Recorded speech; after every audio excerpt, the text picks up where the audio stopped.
স্বপ্ন দেখা যতটা সহজ, বাস্তবায়ন করা এতটা সহজ না।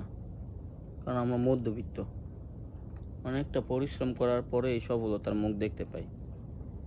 এরপরও সেই সফলতা অনেকেই নেই কেড়ে। যেই কষ্টের কাজগুলো বেছে নিয়েছি, কৃষিকাজ। আর কৃষিকাজকে আমি ভীষণ পছন্দ করি, কারণ নিজের ঘাম পায়ে ফেলে ফসল উৎপাদন করতে হয়। সমাজে ভালো মানুষের কোনো দাম নাই।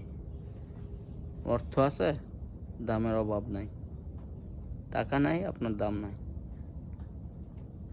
আর অমানুষগুলা সমাজের মধ্যে দেখতে একেবারেই মানুষের মতো।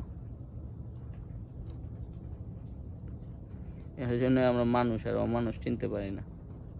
কে কতটা ভালো সেটা সে নিজেই ভালো জানে।